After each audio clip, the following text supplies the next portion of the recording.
21,000 खर्चा हुई बा। खाली 21,000 खर्चा हुई बा 10 दिन में। 21,000 ले हुआ। अच्छा। लेके भेजू। हाँ ओकरा बाद ओके निकाल दे हुआ। गोरखपुर जा जत लेके हम मर गए।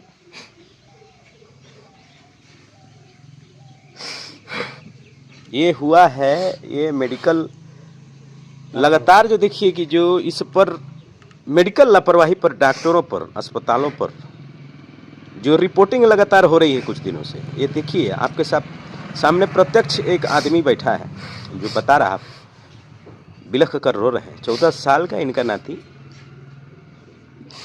उसका मृत्यु हो गया है। ये मिस्त्री हैं रतसिया कोठी के, घर का काम करते हैं। इनके साथ बहुत दुखद घटना हुई। घटना ये खुद बताएंगे क्या हुई है। ये एक मेडिकल लापरवाही का नतीजा है। 14 साल का इनका मासूम नाती जो है, टाइफाइड बताया गया कि उसको टाइफाइड हुआ था और उसका तो है डेथ हो चुका है। ये बताइए कि आप कब से बताएं कि कब से भय रहो, क दिन भय रहो? 10 दिन हो गए। 10 दिन हो गए। कहाँ भर्ती करेले रहनी? भाटपार। कौन डॉक्टर के लगे? उमाशंकर उपाध्याय के लगे। अच्छा, तो रेफर कब कल गई हो? काल 10 बजे दिन में रेफर करवे लो। 10 दिन के बाद 10 बजे दिन में 10 बजे दिन में रेफर करो लो। 10 दिन मने हो गए रहा तब। हाँ। आप पैसा कितना खर्चा हो गया बा दवाई में? हो जाए 21,000। 21,000 खर्चा हुई बा। खाली 21,000 खर्चा हुई बा 10 दिन में। 21,000 ले हुआ। अच्छा। लेके भेजू। हाँ ओकरा बाद ओके निकाल दे हुआ। गोरखपुर जा जत लेके हम मर गए।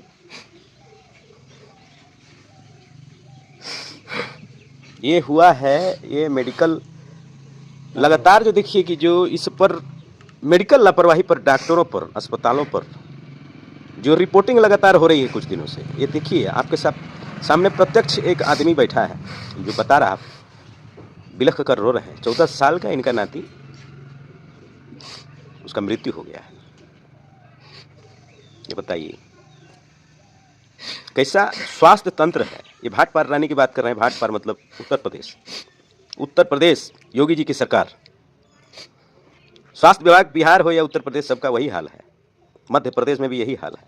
बॉर्डर पर कमाई का ये समझिए।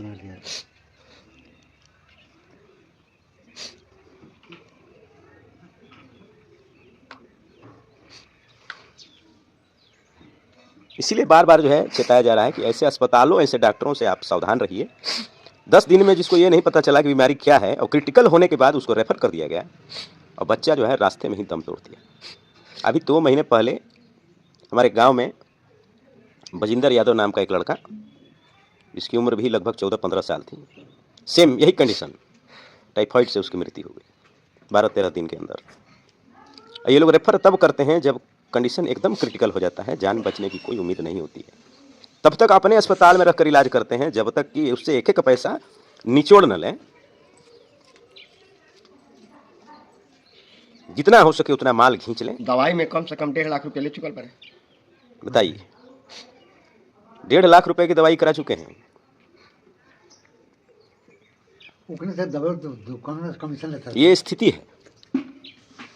ये स्थिति है डॉक्टरों की, अस्पतालों की। बार बार एक ही बात मैं कह रहा हूं कि ये अस्पताल नहीं है, क्लिनिक नहीं है, ये लोग डॉक्टर नहीं है। मौत की दुकान चला रहे हैं, ये मौत के सौदागर बैठे हुए हैं। एक ही बात बार बार मैं रिपीट कर रहा हूं। जो अस्पताल पकड़े जा रहे हैं, अपने राजनीतिक पकड़ और ताकत लगा रहे हैं बचने के लिए, पैसे दे रहे हैं मुआवजे के नाम पर, मुंह बंद करने के लिए। मरीज के परिजनों को, जो मृत व्यक्ति है, जो पेशेंट है, उनके परिजनों को 50,000, लाख, 2 लाख, 5 लाख रुपए देकर मुंह बंद करने का प्रयास किया जा रहा है। यही मैं कह रहा हूँ। आज आप पैसे ले लेंगे, बंद कर देंगे, किसी और की जान चली जाएगी। 24 तारीख 25 तारीख को एक मृत्यु हुई, आज एक और मृत्यु हो रही है। क्यों? समाज में जागरूकता नहीं है। आप अपने अपने काम में व्यस्त हैं, दूसरों से आपको मतलब नहीं है। अस्पताल में सिर्फ उसी के 4 लोग, 4 परिजन जाएंगे, वहाँ हल्ला बवाल मचाएंगे और अपने घर चले जाएंगे। आप सड़क पर खड़ा होकर तमाशा देखेंगे। समाज में लोगों की मदद आप कर नहीं रहे हैं। ये सारा तंत्र, पुलिस प्रशासन, डीएम, एसपी, डीएसपी किस लिए बैठे हैं, क्या करते हैं? इनके नाक के नीचे ऐसा जो है फर्जी डॉक्टर, फर्जी अस्पताल चल रहे हैं। स्वास्थ्य विभाग सिवान सिविल सर्जन क्या कर रहे हैं? क्या पद को आप अपने पद को दिखाकर लहरा रहे हैं? मैं सिविल सर्जन से पूछ रहा हूँ, सिवान सिविल सर्जन से। देखिए आप लोग कार्रवाई कीजिए, नहीं तो आप लोगों की जो है ना बखिया उधेड़ दी जाएगी। ये ऐसे एक के बाद एक जो मौत हो रहे हैं, बखिया उधेड़ दी जाएगी आपकी। मैं पूरे चैलेंज के साथ कह रहा हूँ आपको, सतर्क हो जाइए, सावधान हो जाइए। जो अस्पताल जो फर्जी चल रहे हैं, जो फर्जी डॉक्टर जो बैठे हुए हैं क्लिनिक खोलकर, इनकी दुकान आप बंद कीजिए, सील कीजिए, इस पर सख्त कार्रवाई कीजिए। 7 दिनों के अंदर अगर आप नहीं करते हैं कार्रवाई तो फिर देखिए कि कैसा आंदोलन होता है। बंद होने चाहिए। अब एक एक अधिकारी को मैं फ़ोन करके मैं बताऊंगा, आप 7 दिन के अंदर कार्रवाई कीजिए सभी इसमें फर्जी अस्पतालों पर, फर्जी डॉक्टरों पर। कुछ अस्पताल जो है कह रहे हैं कि हमारे पास रजिस्ट्रेशन है। रजिस्ट्रेशन क्या होता है? उद्योग करने का रजिस्ट्रेशन होता है। आप डॉक्टर हैं कि नहीं, उसका लाइसेंस है आपके पास? रजिस्ट्रेशन कंपनी का होता है, बिजनेस एक ट्रस्ट के रूप में, एक एनजीओ के रूप में आपने रजिस्ट्रेशन करा लिया। मात्र एक रजिस्ट्रेशन होने से आप दुकान चला सकते हैं?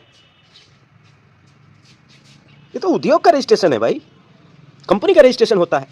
1 person company, LLP, private limited company, registration मात्र से आपको लाइसेंस मिल जाता है। ये एक प्रोफेशनल पेशा है डॉक्टरी। पैसा भी ले रहे हैं, जान भी ले रहे हैं।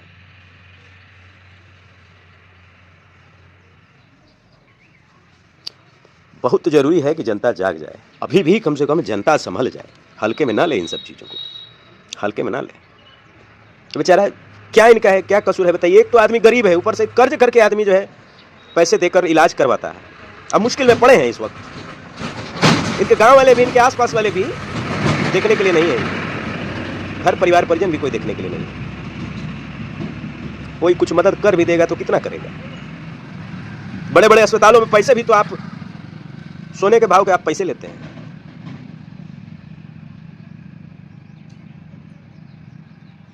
आप मालिक हैं सारे चीज़ों के, जो है आप मालिक हैं, आप जिम्मेदार आप लोग हैं। पैसे ले लेकर जो चुप हो जाते हैं किसी के मरने पर और इन अस्पतालों को छोड़ देते हैं, इन पर कानूनी कार्रवाई नहीं करते हैं, तो वो तो फिर किसी दूसरे को शिकार बनाते हैं, फिर किसी और की जान लेते हैं। और ये सिलसिला चलता रहेगा जब तक आप नहीं संभलेंगे, आप नहीं सुधरेंगे, आप सचेत नहीं होंगे। जनता चाहे तो क्या नहीं कर सकती है। ये तो छोटा सा मामला है।